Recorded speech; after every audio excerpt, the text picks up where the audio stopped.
Welcome to the Pocket. My name is Scooter.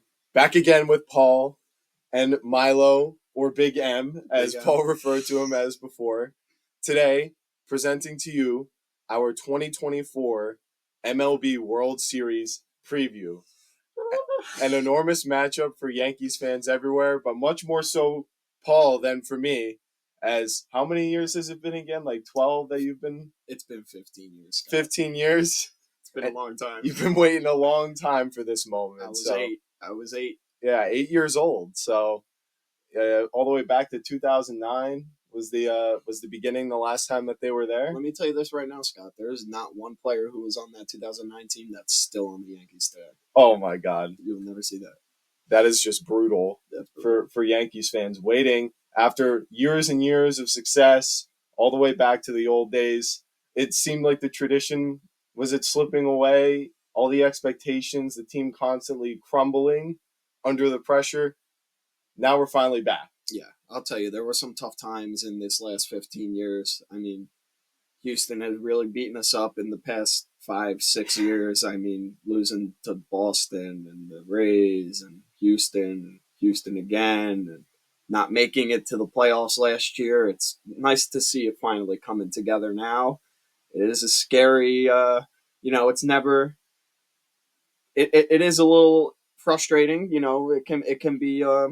It's a little scary coming in. The Dodgers are a strong team. It's Right. It's a pretty evenly matched World Series. I mean, they have the Yankees as listed as an underdog, and not by much, but that's where LA sees them, and it should be very exciting. It's going to be a good series, and a lot of it's going to come down to Game 1. So we're going to see. That's going to be in LA tomorrow night, 8:00. So we're going to be hoping for the best. Yeah, hoping for the best. That's right. Game 1, you were telling me before how huge it is to get that first win, but what's going to go into that is the advantages that each team has. So why don't you tell me what the advantages are for the Yankees and the Dodgers, not just in Game 1, but like also the series as a whole?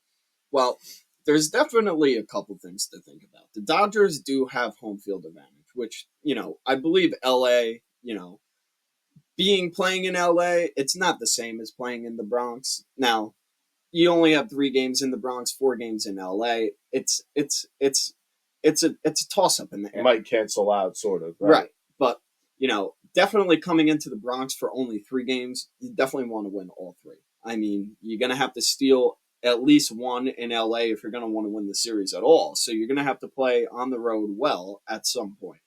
Likely you want to do that Game 1 when Garrett Cole, the ace, is pitching. It's set the tone for the series, and come out strong, and kind of put the ball in their court for the rest of the series. They have to win after that. So if you win Game 1, that's big for both teams. I mean, it's a must win for both teams. Like I said last series, it's Yankees won Game 1, and sure enough, look what happened. We're back. Something I love about the MLB playoffs in comparison to something like the NFL, where it's just one game, is even though it's just one game and anything can happen in that one game, there is a completely different mental aspect to navigating a series where maybe you lose one at home or you lose the first game, and then you have to play the whole rest of the series feeling like you got to make up for it. Right. Now, I mean, a lot of that is going to fall on the managers of both teams. You got Dave Roberts and Aaron Boone. They've both managed teams, successful teams, for a couple of years now. And I believe Dave Roberts was the manager when the Dodgers won the COVID, World Series. Which, say what you want about it, it was only a 60 game season. Aaron Boone has made it to the ALCS a couple times. This is his first time being in the Fall Classic as a coach. And it's going to be exciting. Now, one thing you got to look at with the Yankees is I believe the Yankees have a little bit of an edge with the starting pitching. Offensively, you may have to give it to LA. They may have a stronger, deeper lineup with a little more depth in a couple spots. I mean, they have Kike Hernandez, who can play pretty much anywhere. Mookie Betts, they've had a shortstop. He can be in the outfield. You never know where you're going to see him. Tommy Edman out of nowhere won Right. NLCS MVP. That guy's a utility player also. Not even one of the 4 or 5 best guys, and No, he's hot right now. that's exactly right. I mean, based off of this year's stats, the Dodgers did have a better regular season record than the Yankees, which could be another reason why they're favored as a team. But it's all going to come down to game one. I think game one is a must win for both teams. Garrett Cole is pitching game one, so that's big. Another thing, he can pitch game 4 and 7 if needed. And, if the Yankees I think if the Yankees lose either game 1 or 2, you will see Cole in game 4 and in game 7, if it comes to that. But if there's a loss in game 1 or 2, you will be seeing Garrett Cole again in game 4. I believe strongly in that. And, it's something that can happen. Yeah.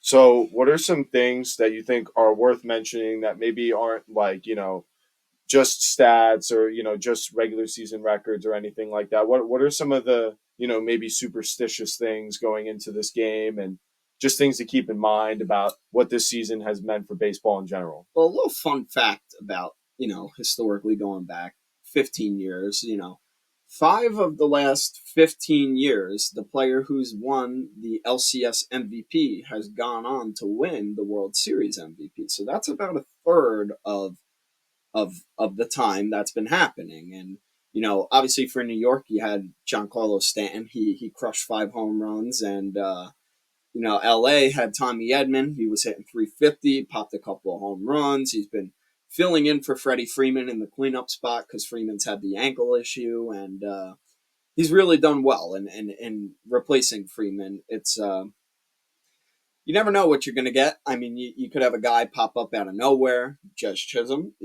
guy who's been very, very cold, could come out of nowhere and become a hero for New York, or vice versa for LA. I mean, it can be very it's a coin flip. You really never know. It's a little nerve wracking at the same time. Now, something that the Yankees have to do is they have to get into this Dodgers bullpen early. The Yankees have a slight edge with their starting pitching, and if they do get into the Dodgers bullpen early, I feel like the more times the hitters see these bullpen arms, the more likely their chances are of having a successful at bat against them come up. The Dodgers bullpen is a little stronger than the Yankees, and you got to get them working. You got to get them tired. You got to get the starting pitcher out. You got to have quality at bats. You want deep counts. A lot of, Juan Soto, Gleyber Torres, both known for working counts deep. Obviously you pitch around Aaron Judge a little bit. You can't really be throwing him cookies. Right. You're gonna have Stanton probably hitting behind him. The same thing. With the guy being as hot as he is right now, you just can't be laying up, fastballs to him right down the middle. Yeah. He's gonna jump all over him. Some key players to think about, I think, Andy Pages in the ALCS or the NLCS popped a couple home runs. I believe 2 home runs in game 3 or 4 against the Mets. And they've been liking him in center field. You had Anthony Rizzo for the Yankees. He came off the finger issues, broke a couple fingers in his glove hand, and they said, we're going to give him a shot. Sure enough, the man's OPS was like 1,000, in the LCS. And the defense wasn't really there, but now you have the week off. We're hoping that's done and over with. Yeah. We're not going to think about that anymore. We like him with the bat, and we're going to stay with that. Some players that really could change, if they do manage to heat up, like I said before, Josh Chisholm, has really not had a good postseason at all. Defensively, of course, he's been good, has made no mistakes. Offensively, he did have a big hit off of Class A. I think that was Game 5. And besides that, he's been very, very quiet. He had the one home run, against the Royals, and he's been pretty quiet. On the other side, Kike Hernandez has had a historic postseason success against multiple teams with multiple different organizations, with the Red Sox. Now he's with the Dodgers. He's done it with the Dodgers before. He's been playing well, but if he gets hot, he's definitely not the guy you want to see coming up to the plate. He's had success in moments in the past in these situations, and he can be a little scary. Yeah. You never want to see him. We've seen him a lot when he was with when he was with the Red Sox, and he was a problem for the Yankees. Yeah, we talked about how great both of these teams are. And it just seems like in any sport, when it gets down to the championship, it's you already know the superstars are going to do their thing out there. Right. But the team that comes out on top usually had one or two extra guys that maybe aren't the superstars, but they exceeded their expectations. Maybe just made a better play against a better player. You just got to do it in one series. That's right. So that's what's going to win you the series. So that's why these players you're saying are so important. That's right. I mean, obviously Anthony Volpe had a great series against Cleveland. Didn't hit any home runs. I don't even think he hit a double, but I'll take the 300 average with strong defense. Another thing, the defense is important. I mean, now, the Yankees played Cleveland game 5, 2 outs or 1 out in the 10th. They go to roll a double play and make an error at second base. Gleyber Torres strikes out, and sure enough, who comes to the plate? It's Juan Soto. What does Juan Soto do? He hits a 3-run home run. I mean, the Dodgers are not going to be the team that are going to give away outs. They're not going to, they would have turned that double play, and Juan Soto would have never came to the plate. And, that game will go on and continue to be played. So, I mean, even going back to the Royals had a little bit of a sloppy defense. So this team the Yankees are playing now is not the same team as the Royals or the Guardians. This Dodgers team is a full, complete team. They're not going to give you any free outs, and they're going to make you earn your wins. They're not going to roll over if you score a couple runs. I mean, their offense is very, very potent. It's a ticking time bomb waiting to explode. I mean, Ohtani, Freeman, Betts, Kike. It goes on. Their catcher Will Smith can hit. Max Muncy has been out of nowhere this postseason been hitting home runs. I mean, filling in for Freddie Freeman. It's a lot's going to happen. It's going to be very. I think it's going to be a seven game series. I was going to ask, do you think whichever team ends up winning, do you think it goes all the way to 7, or do you think maybe once the cat's out of the bag and all right, the Dodgers are better or the Yankees are too hot, like it's going to be 5 or 6 games? I'll tell you this. I think if the Yankees win game 1 and 2 in LA, I think you'll only see the series go to 5 games. I think if they split on the road in LA, you'll see the series go to 7 games. Go to 7. It's and obviously the last 2 games will be played in LA, so it's I don't know. You don't like that. It's a coin flip. Yeah. I mean, you could really go either way with either of these teams. They're both, full from the top to the bottom. The bullpen, like I said, the Yankees might have an edge with starting pitching. Garrett Cole hasn't, been healthy all season. Came in the middle of the season, kind of worked out a couple kinks. He's looked okay in the playoffs. Had a couple good outings. His last outing, he didn't have his stuff, but being the ace of the staff, it almost looks like he makes up stuff along the way, and he just gets out of these jams and these situations, and that's what you want out of your ace. And it's an experienced ace. That's the guy I want to be giving the ball to game 1, 4, and 7, because he's going to figure it out. He's been in this situation before. He's done that before. He's won a ring before with Houston, and you look at the flip side, guy making a lot of money. Yamamoto got signed this year. He's going to have a lot of pressure on him. He's never been here before. He hasn't done this. Cole, he's got some stuff under his belt. I think he's going to have a couple, maybe curveballs, to break in there. So it's going to be exciting. Yeah, I can't help but think, and Yamamoto's great, but following him that first game, that first start, and hearing, oh my gosh, he's not used to something about, this game here.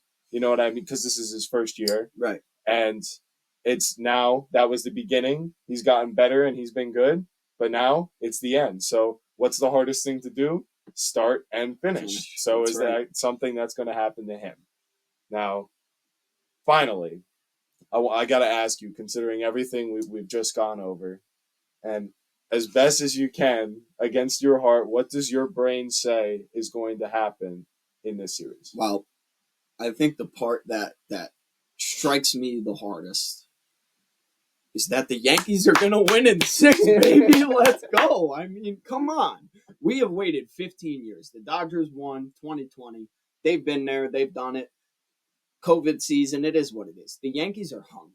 we are hungry. You bring a win back to New York, that crowd is going to be antsy. They're going to be, it's almost going to feel like they're a part of the team, the Yankee crowd. Yeah. I mean, and it really is. I mean, they're going to, they give it to the other team's pitching. They're going to support the team when they get big hits, a sacrifice bunt, a sac fly, or something. You will hear it from the crowd. I think the crowd's a big factor. You go to LA, you got people rolling in the first inning, second inning.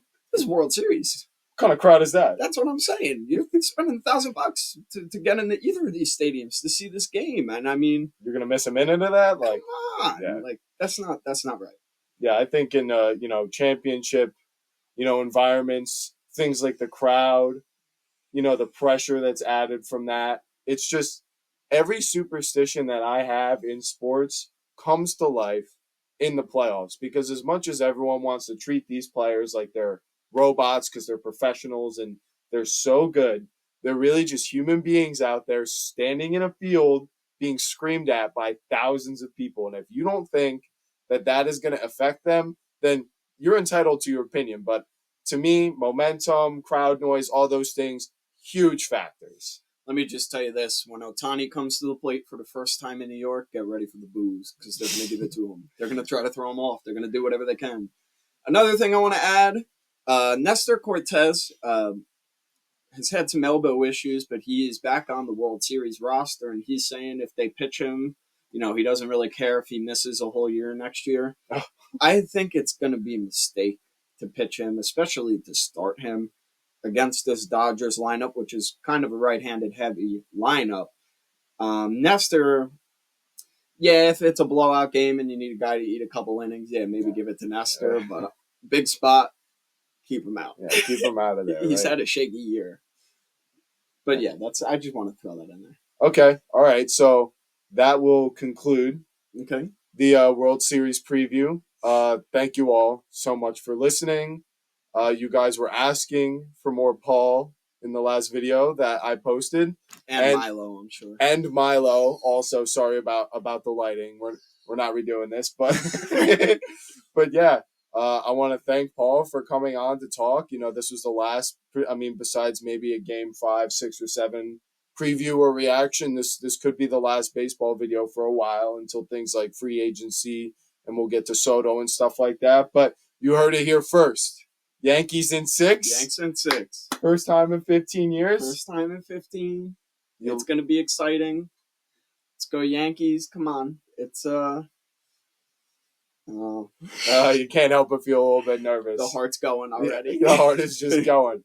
Yeah, I can't imagine how happy you must still be. But yes, once again, thank you all for watching. Thank you, Milo, for joining us once again for the interview. And that will be all. Thanks for watching. Peace out.